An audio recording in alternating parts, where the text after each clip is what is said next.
Hello student, कैसे हैं आप लोग।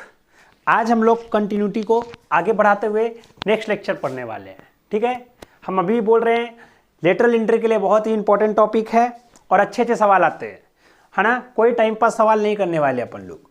आज हम लोग बात करने वाले हैं ग्रेटेस्ट इंटीजर से रिलेटेड जो क्वेश्चंस आते हैं, जो हम लोग ग्रेटेस्ट इंटीजर के बारे में पढ़े थे उससे रिलेटेड जो कंटिन्यूटी में सवाल आते हैं उसके बारे में हम लोग आज डिस्कस करने वाले हैं। तो कई बच्चों को तो ये भी नहीं पता होता है कि ग्रेटेस्ट इंटीजर क्या होता है, हालांकि वो पढ़ लिए हैं हमसे ही, लेकिन फिर भी वो भूल जाते हैं क्योंकि वो लोग अच्छे बच्चे होते हैं और मन में कोई बात नहीं रखते हैं।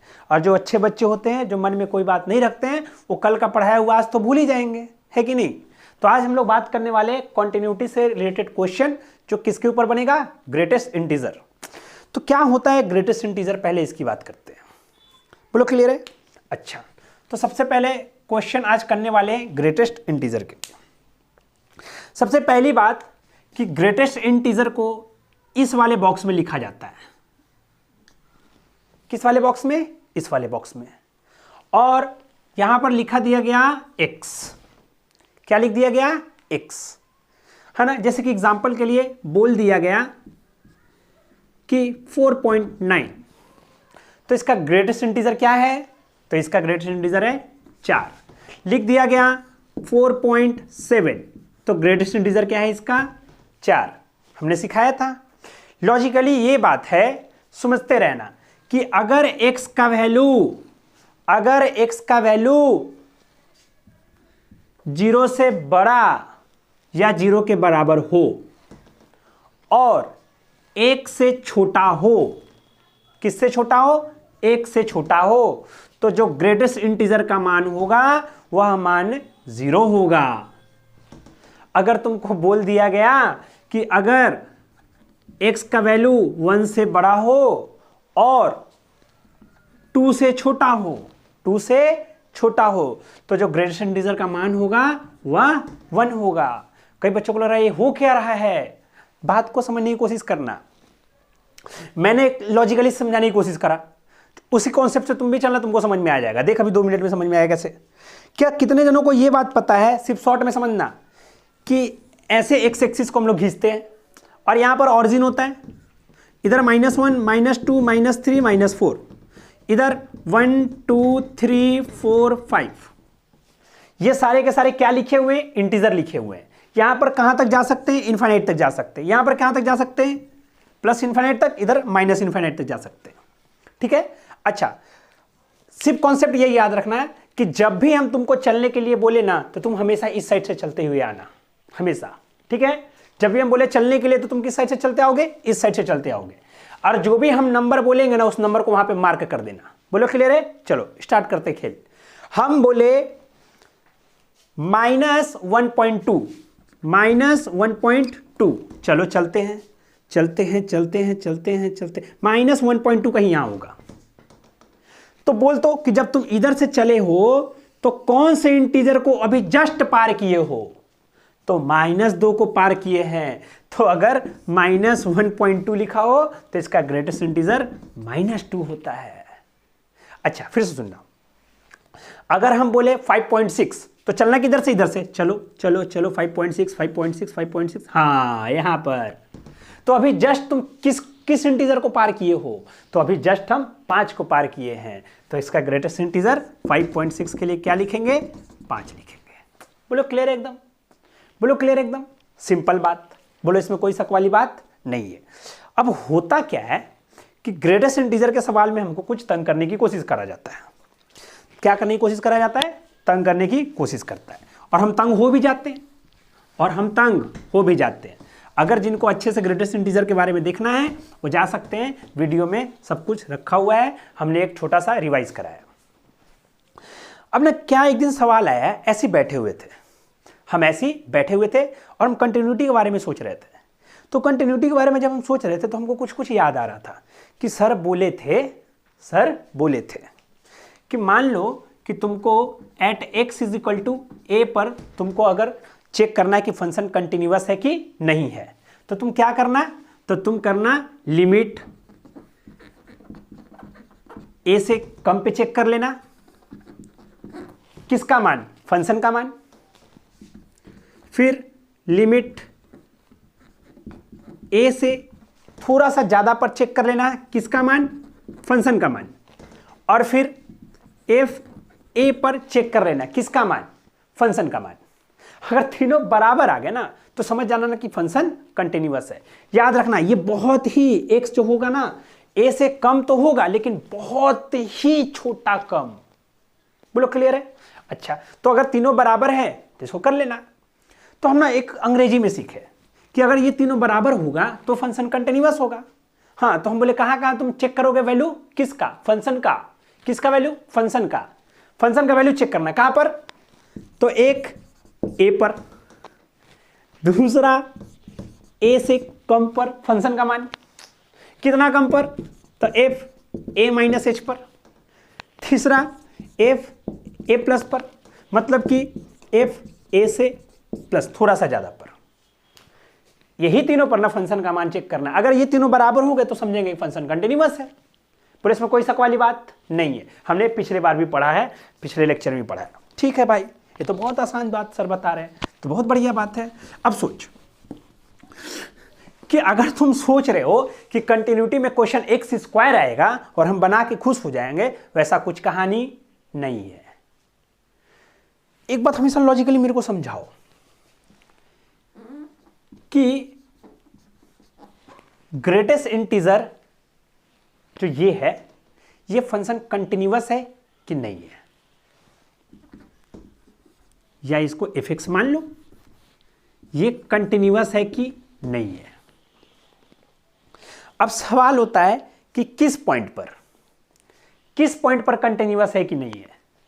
तो हम बोले ना कि ऐसी कोनो पॉइंट पर बताओ ना, तो हम बोले ठीक है बता देते हैं। तो हम बोले ना कि ठीक, हम एट एक्स इजिकल टू 0 पर तुमको बताते हैं, एक्स इजिकल टू 0 पर हम तुमको बताते हैं कि ये कंटिन्यूअस है कि नहीं है। हम बोले ठीक है भाई। तो हम सोचे अब कि चलो भाई लिखो। तो अब सुनना, कहां कहां मान चेक करना है, 0 पर, 0 से कम पर और 0 से ज्यादा पर। अगर ये तीनों वैल्यू बराबर हो गए तो ये फंक्शन कंटिन्यूअस हो जाएगा। किस पॉइंट पर, x इक्वल टू 0 पर। चलो, अगर हम x के जगह पे 0 बैठाते हैं तो 0 ही आता है, और 0 खुद इंटीजर है, क्योंकि हम तुमको बताए थे कि x का मान यहां पर कितना है, तो ये 0 1 2 3, इधर -1 -2, ये माइनस इन्फिनिट, ये प्लस इन्फिनिट। अच्छे से देख लो एक बार। हम क्या बोले कि x कितना बैठा है, 0, तो 0 तो बोले थे चलो, तो चल के आए तो यहीं पे गिरे, तो ये तो 0 तो खुद इंटीजर है, तो इसका आंसर क्या हो जाएगा, 0। ये इंटीजर है, ये कोई नंबर है, इसको बोलते हैं ग्रेटेस्ट इंटीजर फंक्शन। बच्चों को समझ में आ रहा होगा जो पूरा लेक्चर देख चुके हैं अभी तक कंटिन्यूटी का। ठीक है, दूसरा बात, अच्छा अब 0 से कम पे देखना है, थोड़ा सा कम पे, तो 0 से थोड़ा सा कम यहां पर पहुंचे, तो 0 पर कहां पहुंचे, अभी तो हम किसको पार किए, -1 को पार किए। तो अगर 0 से थोड़ा सा भी कम हो गया तो इसके लिए ग्रेटेस्ट इंटीजर -1 हो गया। अच्छा अब सोच, 0 से थोड़ा सा ज्यादा पे, 0 से थोड़ा सा ज्यादा पे मतलब यहां पर, तो ये किस इंटीजर को पार करा है, तो 0 को पार करा है, तो 0 ही तो लिखाएगा ना इसके अंदर। हम क्या बोले कि अगर x का मान, कुछ देर पहले बोले कि अगर x का मान कहां से कहां तक, तो 0 से लेकर और 1 से छोटा तक अगर वैल्यू है x का, तो ग्रेटेस्ट इंटीजर जो होगा वह कितना होगा, 0 होगा। मतलब कि सुनना, मतलब कि अगर तुम यहां से और इसके जस्ट पहले तक, 1 तक नहीं, जस्ट पहले तक अगर तुम कोई भी नंबर लेते हो तो उसके लिए ग्रेटेस्ट इंटीजर यहां पर क्या लिखेंगे, 0। अब तुम 0 से थोड़ा सा बड़ा लिख रहे हो, तो 0 से थोड़ा सा बड़ा लिख रहे हो, तो सुनना, एक तीन ही पॉइंट पर चेक करना है ना, एक 0 पर, एक 0 से थोड़ा सा ज्यादा, और एक 0 से थोड़ा सा कम। हब पोल, इधर है -1, ये है 0 और ये है 1। चलो ग्रेटेस्ट इंटीजर पता करते हैं, कहां पर, जब x का मान 0 रखे, तो 0 रखे तब तो इंटीजर पर ही पहुंच गए, तो मान 0 ही हो जाएगा। अच्छा 0 से कम रखे, तो 0 से कम रखे तो ये तो अभी अभी -1 को पार करा। अच्छा, अगर हम लोग 0 से ज्यादा गए तो ये, तो अभी अभी किस इंटीजर को पार करा? 0 को, तो 0। तो क्या तीनों बराबर हैं? नहीं है। अगर तीनों बराबर नहीं है तो फंक्शन कंटिन्यूअस नहीं है। हम बोले अरे ऐसे कैसे? तो ने बोला कि अच्छा, तो ये तो x = 1 पर नहीं ना है। अब ईमानदारी से बोलना कि x = 2 पर है। एट x = 1 पे चेक करते हैं, 1 पर है तो हमको कहां कहां मान निकालना है? f1 पर, f1 से कम पर और f1 से ज्यादा पर। चलो, f अगर x का वैल्यू कितना है? 1 है, तो 1 तो खुद इंटीजर है, तो इसका मान 1 हो ही जाएगा, क्योंकि अभी अभी उसी के पास तो गया है वो। अच्छा, एक से कम पे, एक से कम पे, एक से कम पे, तो एक से कम के लिए ग्रेटेस्ट इंटीजर कितना है? तो 0 को पार करा। एक से ज्यादा मतलब इधर गया, तो अभी किसको पार करा है? इधर से चल रहा है, किसको पार किया? तो 1 को पार किया, तो इसका ग्रेटेस्ट इंटीजर 1। क्या ये तीनों बराबर हैं? ये तीनों भी बराबर नहीं है, मतलब ये भी ग्रेटेस्ट इंटीजर नहीं है। तो ना दिमाग खराब। तो ना मेरे को एक लॉजिक समझ में आया। मेरे को क्या समझ में आया? एक लॉजिक समझ में आया। क्या? कि ये वैल्यू अच्छे से समझना, एकदम अच्छे से। ये वैल्यू कौन वैल्यू? Greatest integer. कौन? ग्रेटेस्ट इंटीजर, है ना? वो कहां पे डिसकंटिन्यूअस हो जाता है? तो जब भी हम लोग कोई इंटीजर पर चेक करेंगे, कोई भी इंटीजर पे, सिर्फ अभी के लिए एग्जांपल के मैं समझा रहा हूं, कोई भी इंटीजर पर चेक करेंगे, कोई भी इंटीजर पे चेक करेंगे, तो इसकी जो वैल्यू है वह क्या हो जाएगी? डिसकंटिन्यूअस हो जाएगी। जैसे 1 पर, 0 पर हुई, 1 पर हुई, तो 2 पर भी होगा, 3 पर भी होगा, 4 पर भी होगा, 5 पर भी होगा, जितना भी है सब पर होगा। नहीं समझ में आया? नहीं समझ में आया? मैं तुमको समझाने की कोशिश करता हूं, सुनना। x = 1.5 पे चेक कर। x = 1.5, मैंने अननोन नंबर लिया है, तुम्हारा मन नहीं है तो 1.3 ले लो। चलो, 1.3 पर x का मान 1.3 से थोड़ा सा ज्यादा, 1.3 से थोड़ा सा कम और थोड़ा सा ज्यादा। चलो, 1.3 कहां पर है? तुम लोग ईमानदारी से बोलना, 1.3 कहां पर है? देखते साथ पता पड़ जाना चाहिए। 1.3 यहां पर है, ये 1 है ना जी? सुना, ये 1 है, तो 1.3 कहां पर? यहां पर। अच्छा, ठीक वहीं पर के लिए ग्रेटेस्ट इंटीजर किसको पार किए हो? जब तुम x का मान 1.3 बैठाओगे तो तुम ग्रेटेस्ट इंटीजर क्या लिखोगे? तो 1 लिखोगे। अच्छा सुनना, 1.3 से कम थोड़ा, तो थोड़ा सा यहां, तो थोड़ा सा के लिए भी तो 1 ही होगा, क्योंकि अभी भी तो यहां पर पहुंचने के लिए हमको 1 को ही पार करना होगा। अच्छा, 3.1 से थोड़ा सा ज्यादा, तो आखिर तो पार तो हमको 1 को ही करना पड़ा है। अभी 2 पर पहुंचे कहां हैं? तो ये भी 1, तीनों बराबर हो गए, तो मतलब फंक्शन कंटिन्यूअस है। तो पूरा दिमाग खराब। ओहो, मतलब कि ग्रेटेस्ट इंटीजर का जो वैल्यू है वो हर जगह क्या होता है? कंटिन्यूअस। ग्रेटेस्ट इंटीजर फंक्शन है जो हर जगह क्या होता है? कंटिन्यूअस होता है। लेकिन कहां पर कंटिन्यूअस नहीं होता है? जब तुमको x = इंटीजर दिया हुआ होगा, तब कंटिन्यूअस नहीं हो सकता है। बोलो, बात क्लियर एकदम? यहां तक तो बात सबको समझ में आ रहा होगा, हमको भी आया, हमको भी आया ये बात समझ। लेकिन ना जैसे जैसे माहौल आगे बढ़ता गया, मेरे को कुछ कुछ थोड़ा सा गड़बड़ लगने लगा। क्या क्या गड़बड़ लगने लगा? क्या गड़बड़ ये लगने लगा ना मेरे को कि मेरे पास ना एक सवाल दे दिया हो। मेरे पास क्या दे दिया? एक सवाल दे दिया गया हो। बोला कि बताओ ऐसे कि fx = है ना, इसको बोर्ड को अच्छा साफ कर देते हैं ना, उसके बाद समझाते हैं, है ना। और देख, है ना, तो क्या हुआ कि एक दिन और सवाल मेरे को मिला, मेरे को एक दिन और सवाल मिला। फुलदा कि y =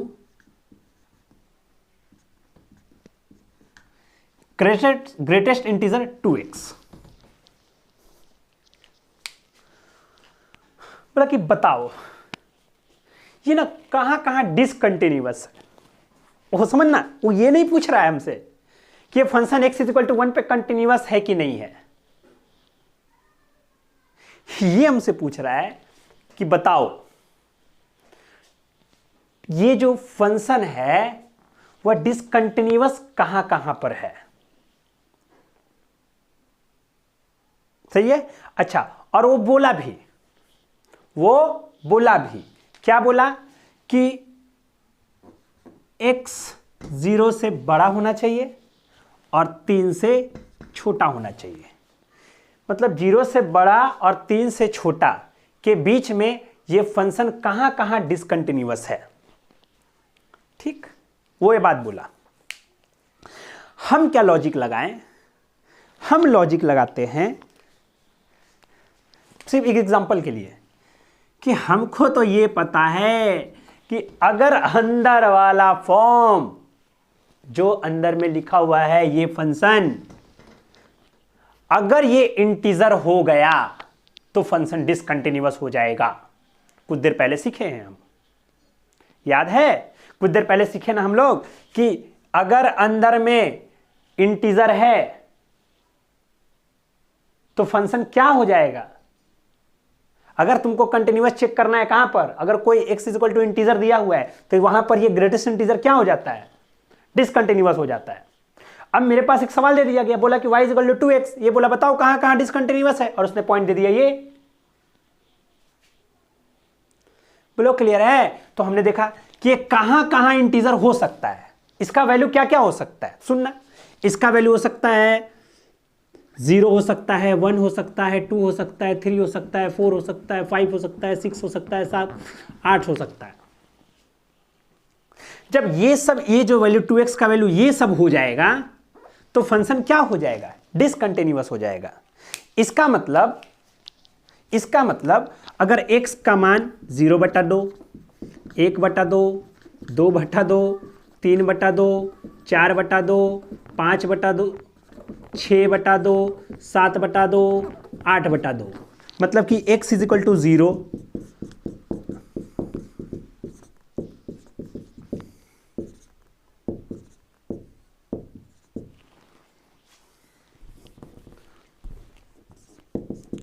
जब x का मान ये सब हो जाएगा ना तो फंक्शन डिसकंटिन्यूअस हो जाएगा, क्योंकि उसने x बोला है। लॉजिक समझ? क्या अंदर ये फॉर्म, अगर ये फॉर्म डिसकंटिन्यूअस उसी समय हो सकता है जब ये अंदर वाला इंटीजर हो जाएगा। नहीं समझ में आया? फिर से समझ। ये डिसकंटिन्यूअस चाह रहा है, ये पूछ रहा है कि किस किस पॉइंट पर डिसकंटिन्यूअस हो जाएगा। कुछ देर पहले हम बोले कि अंदर वाला जब फॉर्म, वहां से देखें कि अगर ये फॉर्म इंटीजर में आ जाता है तो वह x इज इक्वल टू, अगर इंटीजर दिया हुआ है तो फंक्शन क्या हो जाता है, डिसकंटिन्यूअस हो जाता है। अब मेरे को क्या क्या बोल रहा है सो सुनना, कि 0 से बड़ा और 3 से छोटा, तो 0 से बड़ा मतलब ये, और कहां तक, 3 से छोटा, इन सभी पॉइंट पर फंक्शन क्या होगा, डिसकंटिन्यूअस होगा। कैसे होगा एक बार चेक करके देख लेते हैं। चलो कोई भी पॉइंट पर करते हैं 1.5। चलो तो at x is equal to 1.5, चलो fx है ना, एक मान निकालना होगा 1.5 पे, एक मान निकालना होगा 1.5 से कम पे, और एक मान निकालना होगा 1.5 से थोड़ा सा ज्यादा पे। सुनना, अगर हम x इज इक्वल टू 1.5 रखें तो ये वैल्यू हो जाएगा 3, तो ग्रेटेस्ट इंटीजर 3 खुद है तो ये 3 ही लिखा जाएगा। अगर हम बात करते हैं, सुनना, 1.5 से थोड़ा सा कम, अगर 1.5 से थोड़ा सा कम इसमें गुना करेंगे तो ये 3 से थोड़ा सा कम आएगा, और 3 से थोड़ा सा कम आएगा तो इसके लिए ग्रेटेस्ट इंटीजर का वैल्यू हो जाएगा 2। अच्छा, और अगर हम 1.5 से थोड़ा सा ज्यादा गुना करते हैं, थोड़ा सा, तो आंसर जो अंदर में आएगा वो 3 से थोड़ा सा ज्यादा आएगा, और 3 से अगर थोड़ा सा ज्यादा आएगा तो फंक्शन क्या हो जाएगा, अंदर में इंटीजर क्या लिखा जाएगा, 3 लिखा जाएगा। तो देखो, तो तीनों बराबर है तो फंक्शन डिसकंटिन्यूअस है। उसी प्रकार से सोचो तो 2.5 पर चेक कर लेते हैं, 2.5 पे at x is equal to 2.5। सिर्फ अंदर मान, फंक्शन नहीं, देखो फंक्शन को लिखा गया है लेकिन आता कोई नंबर है वो, इसलिए नाम पड़ा है ग्रेटेस्ट इंटीजर। सुनना, at x is equal to 2.5, तो हमको चेक करना है 2.5 पर फंक्शन का मान, 2.5 से कम पे मान और 2.5 से ज़्यादा। अरे यही तो था left hand limit, right hand limit, left hand limit और F A. Left hand limit में क्या करते थे, तो तुम फंक्शन का मान कैलकुलेट करते थे x इज इक्वल टू थोड़ा सा छोटा, जो पॉइंट दिया उससे छोटा पे, और राइट हैंड के लिए जो पॉइंट दिया उससे थोड़ा सा ज्यादा पे। फंक्शन का तो मान, तो वही तो काम कर रहे हैं। 2.5 पर देखो ये 5 हो जाएगा, तो उसका ग्रेटेस्ट इंटीजर भी 5 हो जाएगा। अच्छा 2.5 से थोड़ा सा कम, मतलब 5 से थोड़ा सा कम, तो 5 से थोड़ा सा कम अगर नंबर अंदर में लिखा हुआ है तो इसके लिए ग्रेटेस्ट इंटीजर क्या लिखोगे, इंटीजर क्या हो गया 4। अगर 2.5 से अगर थोड़ा सा ज्यादा है तो ये 5 से थोड़ा सा ज्यादा आएगा, तो इसके लिए क्या लिखोगे 5। देख लो डिसकंटिन्यूअस है।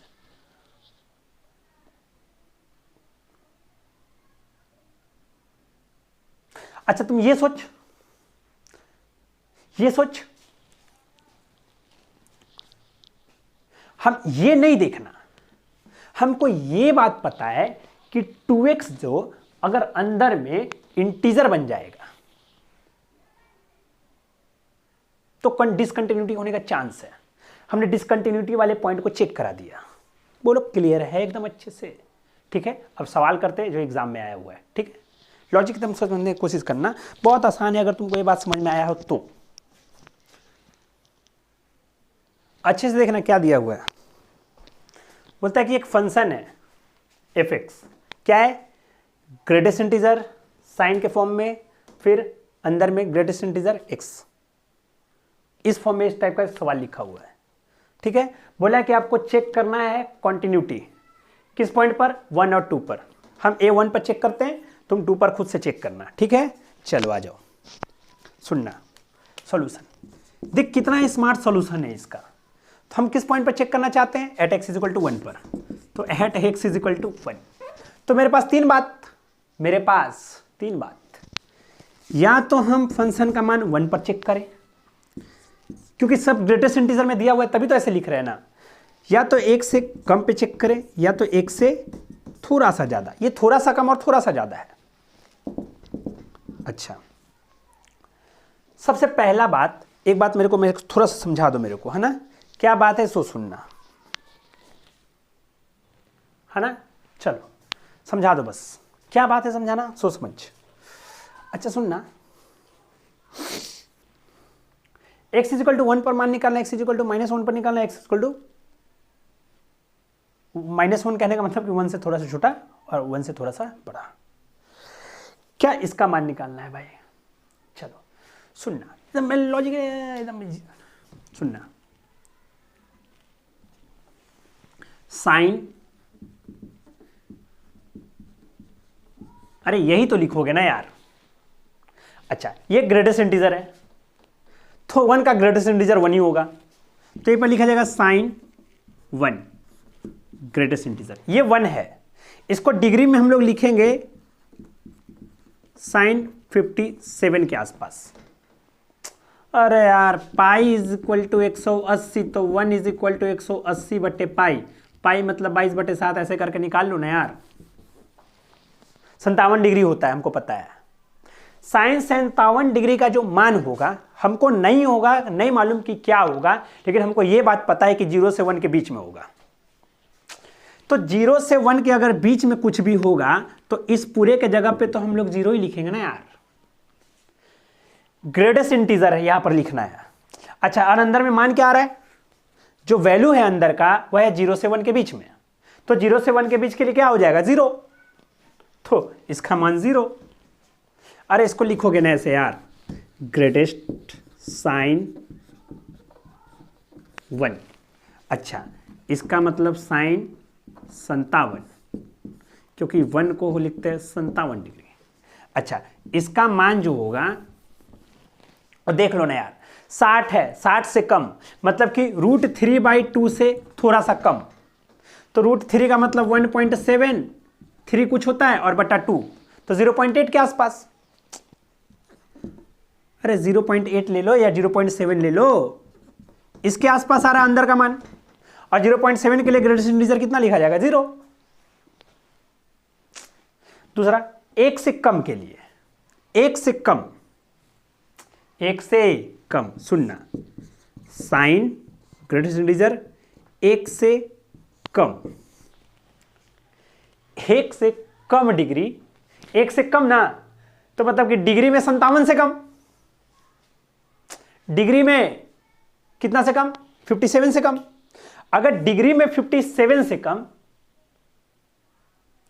तो इसका मतलब 57 से कम का जो वैल्यू होगा वो भी तो 0 से बड़ा होगा और 1 से छोटा होगा। नहीं आया समझ? देख इधर, हम क्या बोले, 1 पे 57 डिग्री, 1 के लिए हमने कितना लिखा, 57 डिग्री, उसका वैल्यू है 0.7। हम बोले 1 से थोड़ा सा कम, 1 से थोड़ा सा कम, तो 1 से थोड़ा सा कम के लिए, 1 से थोड़ा सा कम के लिए इसको लिखोगे साइन 0। अब तो समझ जाओ, अब तो समझो, 1 से छोटा थोड़ा सा कम, ये देखो पहले इसको ब्रैकेट देखो, हमको 1 से थोड़ा सा कम लिखा हुआ है ना x का वैल्यू, तो 1 से थोड़ा सा कम के लिए हम लोग क्या लिखेंगे, 0, क्योंकि अंदर में ग्रेटेस्ट इंटीजर है तो उसके लिए 0 और साइन 0 का मान 0, खत्म। नहीं आया समझ? ये देखना, 1 से थोड़ा सा ज्यादा के लिए, 1 से थोड़ा सा ज्यादा के लिए, तो 1, अच्छा थोड़ा सा ज्यादा के लिए अच्छे से समझते हैं, 1 प्लस एच, 1 प्लस एच के लिए जो ग्रेटेस्ट इंटीजर होगा वह 1 होगा, क्योंकि h बहुत ही छोटा रहता था, याद है? अरे वहां पर समझो ना, 1 माइनस एच, 1 से थोड़ा सा कम, मतलब कि ग्रेटेस्ट इंटीजर, 1 से थोड़ा सा कम इसका मतलब 1 से कम, और 1 से कम तो उसके लिए ग्रेटेस्ट इंटीजर 0, तो साइन 0 का मान 0। अच्छा, यहां 1 से थोड़ा सा ज्यादा, इसका मतलब इसके लिए ग्रेटेस्ट इंटीजर 1, और 1 के लिए हम लोग कुछ देर पहले देखे कि 57 डिग्री, 57 डिग्री पर मान इतना, तो मतलब इसका भी आंसर 0। तो तीनों क्या हो गए, बराबर हो गए, तो तीनों बराबर हो गए तो हम लोग बोलेंगे कि फंक्शन कॉन्टिन्यूअस है। नहीं है समझ? एकदम लॉजिकली सोच, एक बात ऐसे सोच, एक बात ऐसे सोच कि 2 से कम और 2 से ज्यादा, तुमको इसी पर चेक करना है। अरे 2 से कम के लिए ऐसे लिख देना डायरेक्ट, h के फॉर्म में समझो ना यार। चलो 2 पर ये 2 हो जाएगा, तो 2 के लिए ग्रेटेस्ट इंटीजर 2 के लिए फिर एंगल निकालो, जो मान आएगा बैठाओ, कैलकुलेट करो। ये तुम्हारा काम है कैलकुलेट करना, सेंड करना, है ना? x = 1 पर कैलकुलेट हो चुका है, x = 2 पर तुम लोग करो। मेरा काम है सिर्फ लॉजिक बताना, सिर्फ लॉजिक समझाना। एक बार और समझ, नहीं समझ में आ रहा है तो सबसे पहले कि बोला है कि कंटिन्यूटी चेक करना है x = 1 और 2 पर। अब x = 1 पर कंटिन्यूटी चेक करना है तो मेरे को सीधा सीधा मतलब ये बात समझ में आना चाहिए कि अगर हम यहां पर 1 का मान बैठाएंगे, 1 से कम बैठाएंगे और 1 से ज्यादा बैठाएंगे, 1 से कम बैठाएंगे 1 माइनस एच, और 1 से ज्यादा बैठाएंगे 1 प्लस एच। अगर 1 से ज्यादा बैठाते हैं 1 प्लस एच तो मतलब थोड़ा सा ज्यादा है, तो मतलब जो भी नंबर आएगा वो 1 से थोड़ा सा ज्यादा आएगा, तो 1 से अगर थोड़ा सा ज्यादा आएगा तो उसके लिए ग्रेटेस्ट इंटीजर 1। अगर 1 से हम कम बैठाते हैं तो मतलब कि 1 से कम अगर बैठाते हैं तो जो भी नंबर आएगा वो 1 से कम आएगा, 1 से कम के लिए ग्रेटेस्ट इंटीजर 0 और साइन 0 का मान 0। सिंपल तो है, बोलो क्लियर है? चलो एक और क्वेश्चन कर लेते हैं, चलना एकदम अच्छे से ईमानदारी से बोलना। Greatest integer x sin πx, check करना है कंटिन्यूटी एट x = 1। सॉल्यूशन, तुम्हारा काम क्या है? तुम्हारा काम है कि x = 0 पर मान पे चेक करो, x = 0 से थोड़ा सा कम पे मान चेक करो, और x = 0 से थोड़ा सा ज्यादा पे मान करो। अरे यही तो है right hand limit, left hand limit और फंक्शन का मान हो। चलो सुनना, 0 पर ये 0, साइन पाई इंटू 0, पूरा कहानी ही 0। बोलो क्लियर एकदम? चलो दूसरा, 0 माइनस एच, एक्स की जगह पे 0 माइनस एच साइन, बोलना पाई 0 माइनस एच, सुनना minus H sine pi minus H, सुनना, माइनस एच, सुनना, sine minus theta minus sine theta और minus minus plus, sine pi H. सुनना एकदम अच्छे से, अच्छे से, अच्छे से। क्या जो तुम्हारा एच है क्या एग्जैक्टली जीरो है? एच क्या होता था याद करना, एच टेंडिंग्स टू जीरो होता था, एच टेंडिंग्स टू जीरो होता था। तो अगर एच जीरो पे टेंड्स कर रहा है तो ये जीरो से थोड़ा सा छोटा होगा, कौन? एच। और ये भी एच जीरो से थोड़ा सा छोटा होगा, तो ये टोटल जीरो से थोड़ा सा छोटा होगा। एच टेंड्स टू जीरो है ना, तो एच का मतलब 0.00001 होगा। अच्छा, तो अब लिखेंगे साइन पाई इंटू 0.00001, तो इसका भी तो मान साइन जीरो के आसपास ही आएगा। अरे एग्जैक्टली जीरो नहीं आएगा, लेकिन जीरो ही तो आएगा, एग्जैक्टली जीरो नहीं लेकिन जीरो आएगा। और ये मान भी जीरो से कम है, तो जो टोटल मान है, अरे ये तो खुद 0.00001 है, और ये जो नंबर लेके आएगा वो साइन जीरो जीरो ही होता है, लेकिन हमको थोड़ा सा जीरो से ज्यादा है। क्यों? क्योंकि एच थोड़ा सा जीरो से ज्यादा है। तो अगर एच थोड़ा सा जीरो से ज्यादा है तो साइन का वैल्यू थोड़ा सा जीरो से ज्यादा होगा। ऐसे मान लेते कुछ भी। तो टोटल आंसर करेंगे तो आंसर क्या होगा? जीरो से थोड़ा सा बड़ा, और जीरो से थोड़ा सा बड़ा के लिए आंसर क्या होगा? जीरो होगा। अरे ग्रेटेस्ट इंटीजर तो जीरो ही होगा ना। अब आओ, जीरो प्लस एच साइन पाई, जीरो प्लस एच। अच्छे से देखना, ये एच और ये साइन पाई एच। एच पूरा जीरो नहीं है, जीरो के टेंस है, मतलब कि जीरो नहीं है लेकिन एकदम जीरो। तो ये एकदम जीरो, तो ये भी एकदम जीरो से एकदम पास में जीरो के, तो इसका पूरा वैल्यू भी जीरो के पूरा पास में, ये भी पूरा जीरो के पास में। तो टोटल आंसर जो होगा वो इसी टाइप का फिर से तो आएगा। फिर से इसको क्या लिखोगे? जीरो लिखोगे। एक बात तो कई बच्चों को समझ में नहीं आ रहा है कि साइन पाई इंटू 0.001, इसका मतलब साइन जीरो ही के तो आसपास हुआ। तो साइन जीरो के आसपास, साइन जीरो पर मान जीरो होता है, तो साइन 0.000 कितना होगा? जीरो के आसपास ही तो होगा ना यार। मेरा लॉजिकली क्या सोचना है तुमसे? मेरा यही सोचवाना है कि ये मान कुछ भी हो, जीरो ही डिग्री आ रहा है, जो भी आ रहा है, जितना भी डिग्री आ रहा है, लेकिन आ तो रहा है उसी के आसपास ना, जो जीरो से अंदर में ही रहेगा।